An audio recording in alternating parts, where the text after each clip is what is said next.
السلام علیکم ورحمۃ اللہ وبرکاتہ۔ ناظرین، آج میں آپ کو اسلامی تاریخ کے ایک درخشاں ہیرو کی کہانی سنانے جا رہا ہوں، اور وہ اس لیے کیونکہ جو قوم اپنے ہیروز کو نہیں پہچانتی اور جو قوم اپنی تاریخ کے اپس اینڈ ڈاؤن سے نابلد ہو، وہ قوم دنیا میں کبھی ترقی نہیں کر سکتی۔ تو آج جس ہیرو کی میں کہانی سنانے جا رہا ہوں وہ ہے سلطان صلاح الدین ایوبی، جو کہ مشہور ہے بیت المقدس کو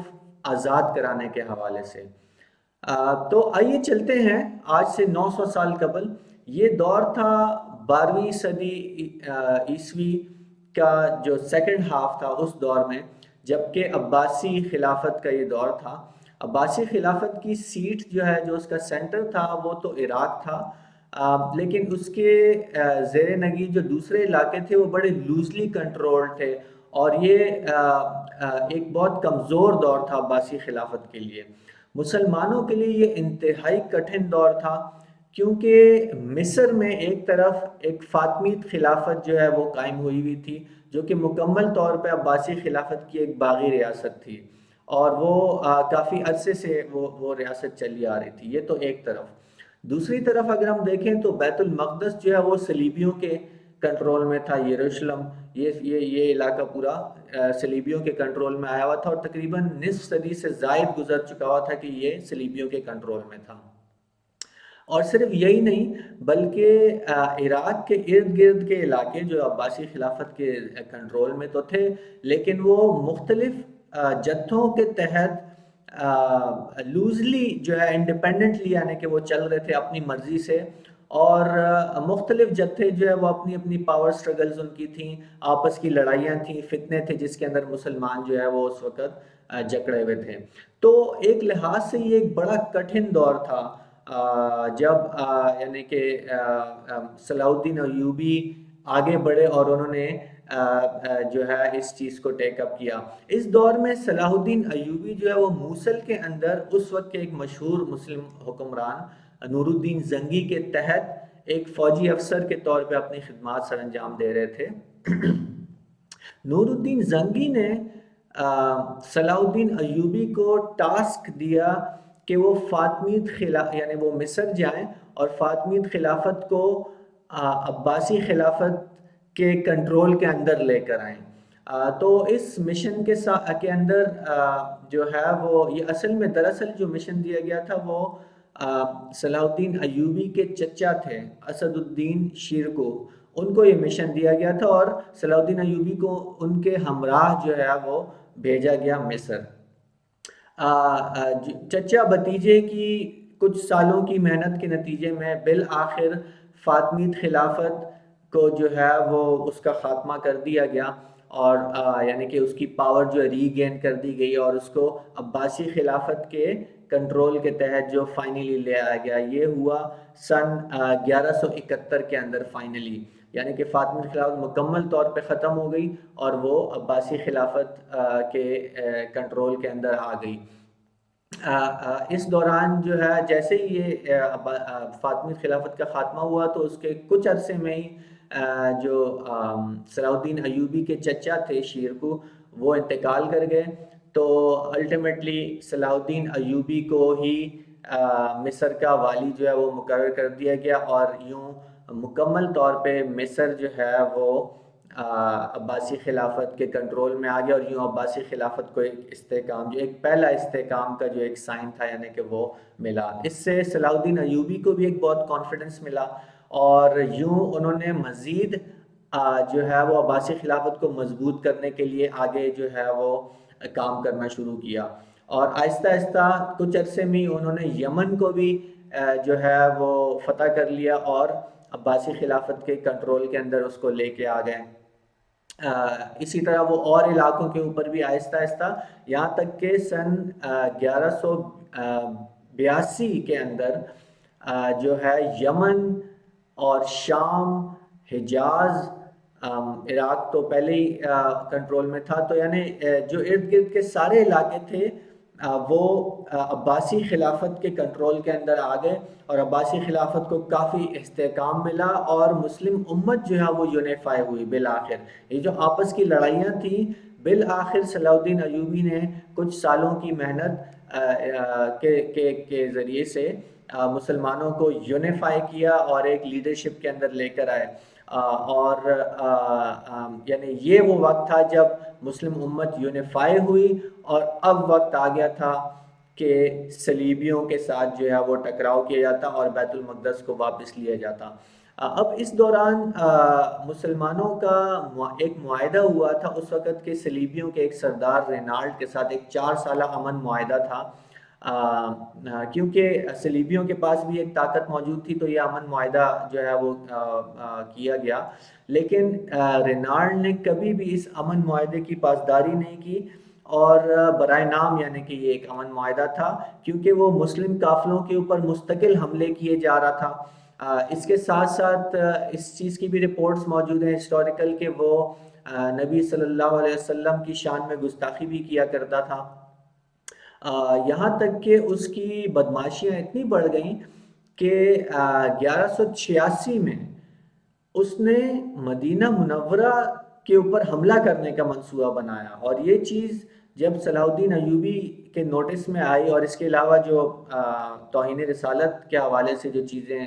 نوٹس میں آئی، تو صلاح الدین ایوبی انتہائی فیوریس ہوئے، اور انہوں نے یہ قسم اٹھائی کہ رینالڈ کو میں اپنے ہاتھوں سے قتل کروں گا، اور وہ اس کے تعاقب میں جو ہے وہ پڑ گئے۔ مسلم فورسز جو ہیں وہ یعنی کہ وہ رینالڈ کے اور اس کی جو فورسز تھی اس کے تعاقب میں گئیں، یہاں تک کہ بالآخر 1187 میں جو ہے انہوں نے رینالڈ کو ہتین کے مقام پر پا لیا، اور یہاں پر وہ بہت مشہور جو ہتین کی ایک جنگ ہے، جو معرکہ ایک زبردست معرکہ ہوا، جس کے اندر اگرچہ صلیبیوں کی تعداد زیادہ تھی، لیکن بہت ہی ایک خون ریز قسم کی ایک جنگ ہوئی ہے، اور بالآخر فتح جو ہے وہ مسلمانوں کو اللہ سبحانہ تعالیٰ نے دی، اور عیسائیوں کو بہت ہی زبردست قسم کی شکست جو ہے وہ وہاں پر اس کا سامنا کرنا پڑا۔ اس کے اندر تقریباً 30,000 عیسائی جو ہے وہ ہلاک ہوئے، اور اتنے ہی تقریباً قیدی بنا لیے گئے، یہاں تک کہ جو رینالڈ تھا، جو اس کا سردار تھا چیف، وہ بھی جو ہے گرفتار ہوا، اور یوں جو ہے ایک بڑا سیٹ بیک جو ہے وہ صلیبیوں کو ہتین کی جنگ کے موقع کے اوپر ملا۔ صلاح الدین ایوبی نے اپنی قسم کو پورا کیا اور رینالڈ کو اپنے ہاتھوں سے اس کا سر قلم کیا۔ اب جیسے ہی یہ معرکہ جو ہے مسلمانوں نے جیتا، تو یہ مسلمانوں کے لیے ایک بہت بڑا کانفیڈنس تھا، اور جو کروسیڈرز تھے اور صلیبی تھے ان کے لیے ایک بہت بڑا جھٹکا تھا، اور یہ صحیح وقت تھا کہ پیش قدمی کی جاتی بیت المقدس کی طرف، اور ایگزیکٹلی یہی صلاح الدین ایوبی نے کیا کہ انہوں نے فوری طور پہ بیت المقدس کی طرف جو ہے وہ پیش قدمی کی اور اس کا ایک محاصرہ کیا، جو کہ اس وقت صلیبیوں کے ہاتھ میں تھا۔ ایک ہفتے کی ایک خون ریز جنگ وہاں پر بھی ہوئی، لیکن بالآخر صلیبیوں نے ہتھیار ڈال دیے، اور مسلمانوں کو اللہ سبحانہ تعالیٰ نے کامیابی عطا کی، اور بالآخر 88 سال بیت المقدس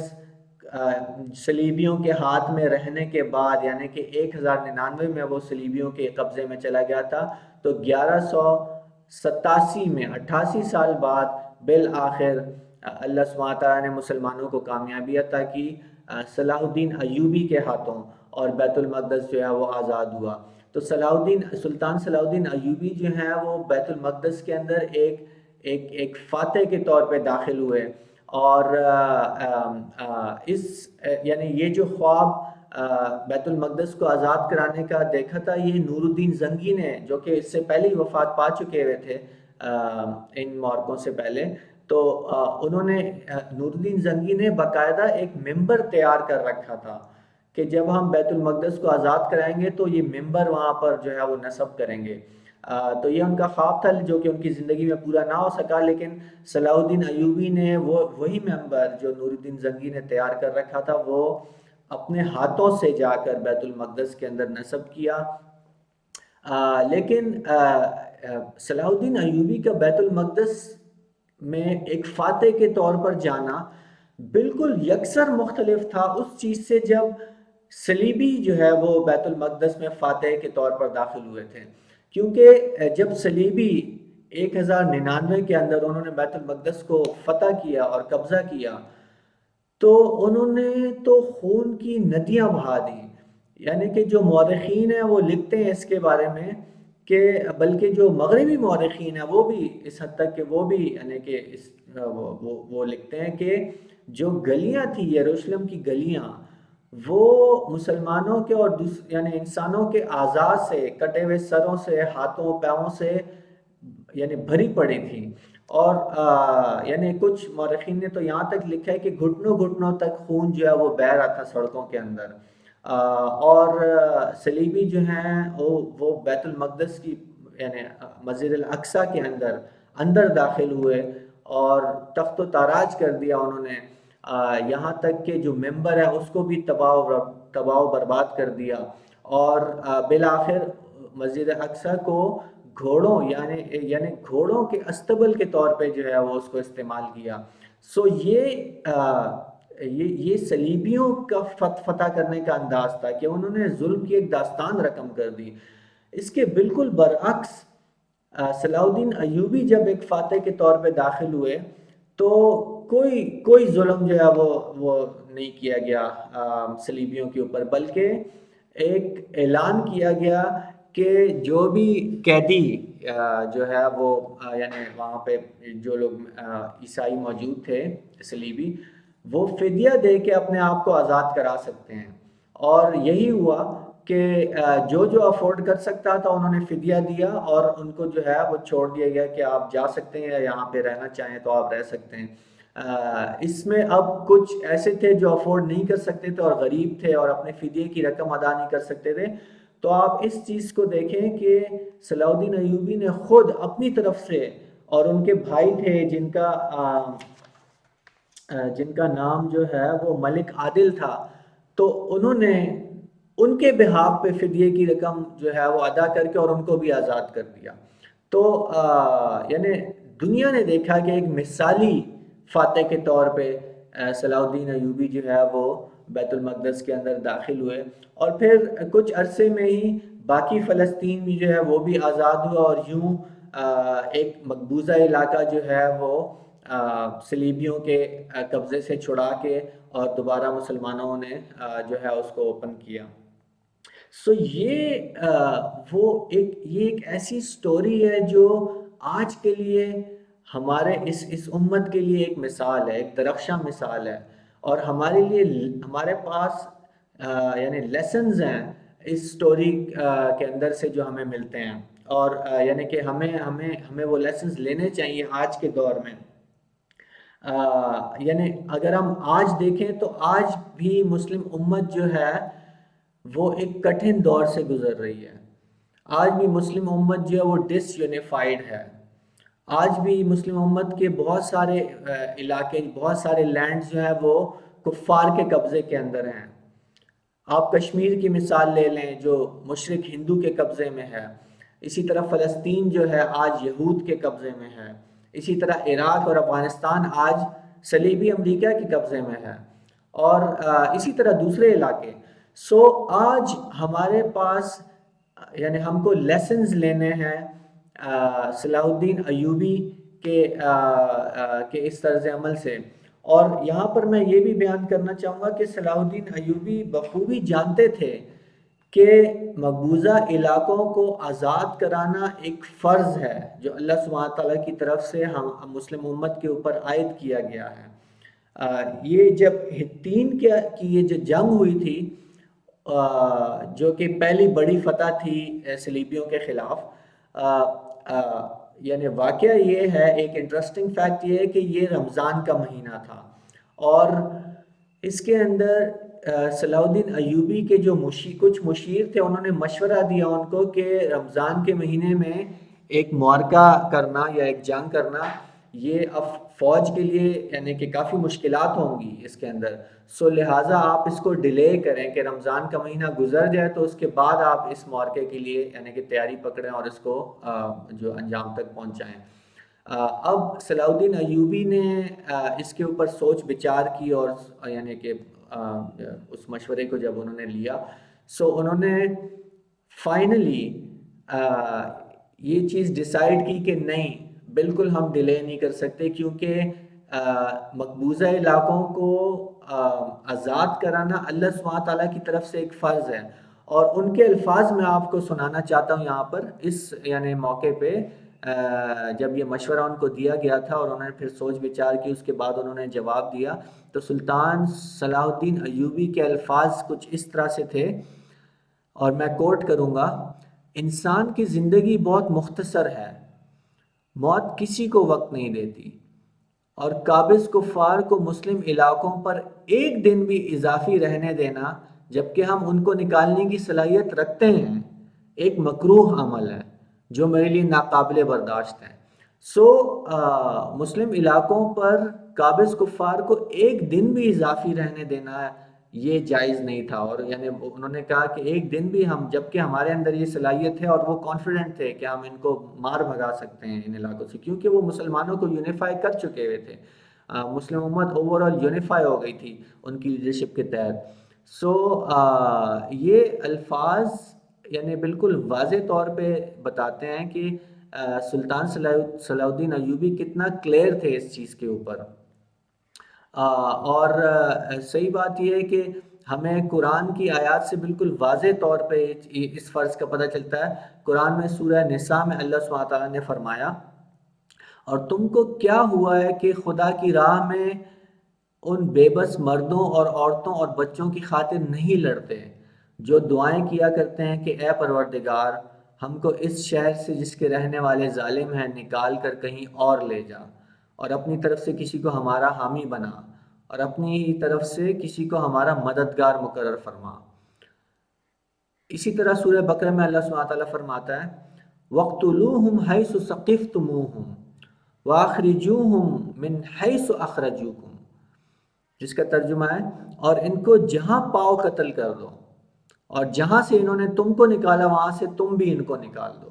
یعنی کہ جو علاقے انہوں نے ہمارے قبضہ کیے اور ہمیں انہوں نے نکالا، اللہ سبحانہ تعالیٰ ہمارے اوپر فرض قرار دے رہے ہیں کہ ہم ان کو ان علاقوں سے دوبارہ باہر نکال دیں اور اپنے